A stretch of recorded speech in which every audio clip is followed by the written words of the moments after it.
Israel Hamas टकराव का अगला पड़ाव बेहद भयावह है। गाजा युद्ध जितना विनाशकारी साबित हो रहा है, उससे कई विध्वंसकारी युद्ध का प्लॉट भी तैयार है, क्योंकि महाशक्तियां अब खाड़ी में खलबली मचाने का ऐलान कर रही हैं। सुपर पावर कहे जाने वाले कुछ मुल्कों ने इस युद्ध की टाइमलाइन फिक्स भी कर दी है। तो क्या इजराइल अब युद्ध में अकेले पड़ने वाला है? क्या प्रेसिडेंट पुतिन ने अपने एटम बम को शिफ्ट करने के लिए सिग्नल दे दिए हैं? इस स्पेशल रिपोर्ट में देखिए कैसे इजराइल हमास युद्ध के बीच हाइपरसोनिक हथियार की नुमाइश किसने की है।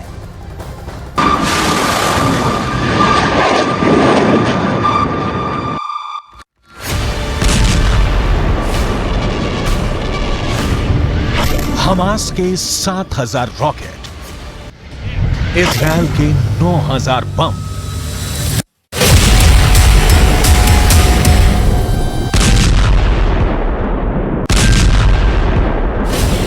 अब युद्ध में आएगा एटम बम। इजराइल का इंतकाम जारी है। इजराइल का क्रोध बेहिसाब बढ़ता जा रहा है। इजराइल की बारूदी मार तेज होती जा रही है।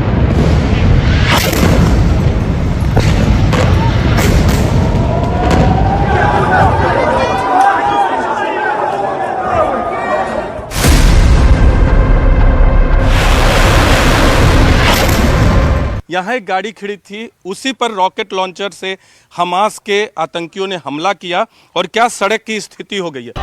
इजराइल हर दिन नए हथियार, नई फोर्स, नई तकनीक और नई युद्ध नीति आजमा रहा है। इतना साफ है कि इजराइल हमास के खात्मे तक रुकने वाला नहीं। इस घर पे सबसे ज्यादा प्रभाव पड़ा है। देखिए स्प्लिंटर से कितने होल, आपको छोटे छोटे छेद यहाँ दिख रही है स्प्लिंटर्स का। पूरी सूरत बदली हुई है इस घर की, पूरी सूरत इस घर की बदली हुई है। इजराइल अपने हर नागरिक की रिहाई और सलामती से कम कुछ भी नहीं चाहता। वहीं इजराइल को रोक सके इतनी जरूरत किसी अरब मुल्क में नहीं। इजराइल से टकराने की ताकत भी हमास के हितैषियों में नहीं। तो क्या ये युद्ध अब उस मोड़ तक पहुंच चुका है जहां सिर्फ तबाही है, सिर्फ और सिर्फ सर्वनाश है? इजराइल हमास की भीषण लड़ाई अंतहीन युद्ध की तरफ बढ़ चली है, जिसमें महाशक्तिशाली देशों ने दखल देना शुरू कर दिया है। जुबानी जंग से आगे बढ़कर अब इस महायुद्ध को भड़काने का बारूदी प्लॉट बना लिया गया है। यानी अब इजराइल और हमास के बहाने मोस्ट पावरफुल मुल्क भिड़ेंगे।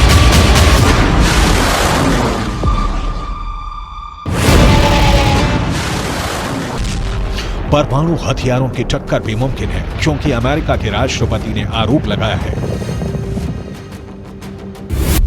कि ईरान के हथियार से हमास ने इजराइल में कोहराम मचाया है, जबकि ईरान को पर्दे के पीछे से रूस ने मदद पहुंचाई है। वहीं खाड़ी के तमाम आतंकी संगठनों के समर्थन में है अरब लीग के ज्यादातर मुल्क। इसलिए हमास के मददगारों को अमेरिका अब सबक सिखाएगा, यानी इजराइल के वजूद के लिए सुपर पावर पुतिन से सीधे टकराएगा। इसकी बुनियादी प्रेसिडेंट जो बाइडेन ने की है। इजराइल की खातिर अमेरिका बड़े प्लान बना चुका है। Iran is supporting Russia in Ukraine, and it's supporting Hamas and other terrorist groups in the region, and will continue to hold them accountable, I might add. The United States and our partners across the region are working to build a better future for the Middle East.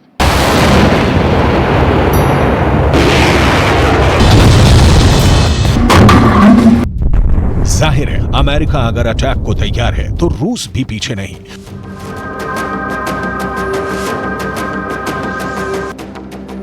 वैसे भी रूस America से Ukraine युद्ध का हिसाब चुकाने का सही मौका तलाश रहा है। ये भी सच है कि रूस और अमेरिका दुनिया के किसी भी कोने में हुए बारूदी विध्वंस के हिस्सेदार खुद ब खुद बन जाते हैं। लेकिन इस बार पुतिन को सीधे चैलेंज अमेरिका ने दिया है। हमास के हमले को बाइडेन ने यूक्रेन में रूसी सेना के खूनी कोहराम जैसा बताया है। अमेरिका के राष्ट्रपति के बयान के बाद से प्रेसिडेंट पुतिन एक्शन मोड में है। इसका सबूत है ईरान की तरफ से आई इजराइल को यह धमकी कि ईरान किसी भी वक्त गाजा ऑपरेशन में सीधे दखल दे सकता है। अगर ऐसा हुआ तो यकीन मानिए कि युद्ध की विभीषिका का अंदाजा भी नहीं लगाया जा सकेगा।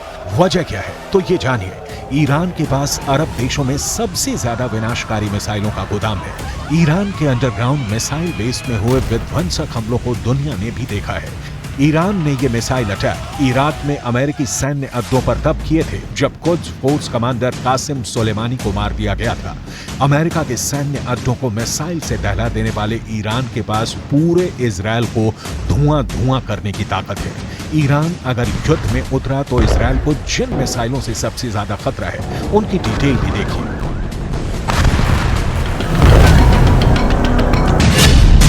ईरान के मिसाइल गोदाम में हाइपरसोनिक मिसाइल है। ईरान की हाइपरसोनिक मिसाइल की रेंज 1400 किलोमीटर है।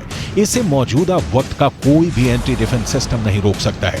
यह मिसाइल 1 सेकंड में भी कम समय में 1 किलोमीटर की रफ्तार तय करती है। ईरान रिवॉल्यूशनरी गार्ड ने इस मिसाइल को फतह नाम दिया है। बीते जून महीने में ईरान ने इस मिसाइल को हमले के लिए तैयार कर लिया है। हाइपरसोनिक मिसाइल के साथ ईरान के पास मध्यम दूरी तक मार करने के लिए दर्जन भर से भी ज्यादा मिसाइलें हैं। ईरानी मीडिया में इजरायल पर 4 फ्रंट से हमले की रिपोर्ट का प्लान भी बताया जा रहा है, जिसके मुताबिक इजरायल पर अटैक के लिए ईरान सीधे सामने न आकर 4 संगठनों को शह दे सकता है, जिसमें यमन में मौजूद ईरान समर्थित हूथी विद्रोही इजरायल पर दक्षिण छोर से धावा बोलेंगे। पूर्वी छोर पर सीरिया में मौजूद सीरियाई लड़ाके इजरायल को दहलाएंगे। पश्चिमी मोर्चे पर इराक के मिलिशिया फाइटर इजरायल पर हमला करेंगे।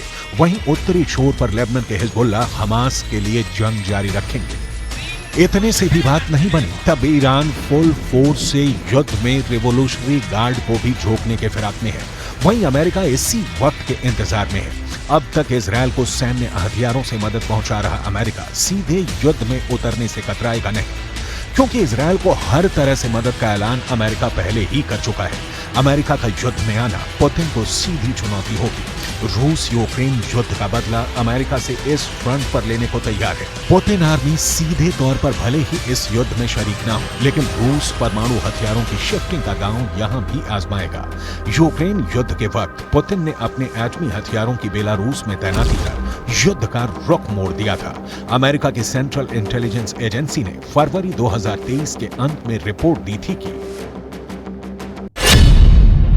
रूसी रक्षा मंत्रालय ने स्कंदर मिसाइलों को बेलारूस के ओसीपोविची शहर में तैनात किया। रूस के परमाणु हथियारों की तैनाती वाला बेलारूसी बेस एक खाली सैन्य अड्डे के करीब है।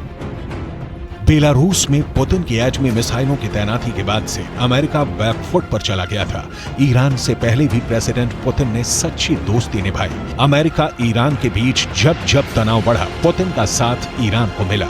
उधर अरब लीग के देशों में भी इस युद्ध ने संकट बढ़ा दिया है। सबसे बड़ी मुश्किल में सऊदी अरब जैसे मुल्क फंस चुके हैं। सऊदी क्राउन प्रिंस मोहम्मद बिन सलमान की दुविधा ये है कि वो इजरायल से नई दोस्ती निभाएं या फिर ईरान जैसे दुश्मन की तरफ खड़े हो जाएं। मजहबी मजबूरियों के चलते सऊदी क्राउन प्रिंस हमास की हिमायत करते आ रहे हैं। हालांकि इसी के चलते उन्हें ईरान जैसे कट्टर दुश्मन मुल्क के खेमे में भी जाने का खतरा है। प्रिंस सलमान ईरान को अपने मुल्क के लिए सबसे बड़ा खतरा मानते हैं। प्रिंस सलमान ने ईरान के न्यूक्लियर प्रोग्राम को अब पूरे अरब जगत के लिए खतरा बताया है। हालांकि हमास इजरायल के युद्ध में सऊदी अरब फिलिस्तीन का समर्थन करता आ रहा है। वहीं एक और ताकतवर देश तुर्की इस वॉर को भड़काने के मंसूबे जाहिर कर चुका है। इजरायल के हमले को तुर्की के राष्ट्रपति ने मानवता पर हमला बताकर अपने इरादे साफ कर दिए हैं। इन सभी बातों से साफ है कि इजरायल ने युद्ध को खत्म करने में ज्यादा देर की तो खामियाजा पूरी इंसानियत को भुगतना होगा, क्योंकि परमाणु हथियारों के इस्तेमाल का अंजाम पूरी दुनिया जानती है। नरसंहार के ये हथियार अगर इस्तेमाल हुए तो कई मुल्कों का वजूद इस धरती से मिट सकता है।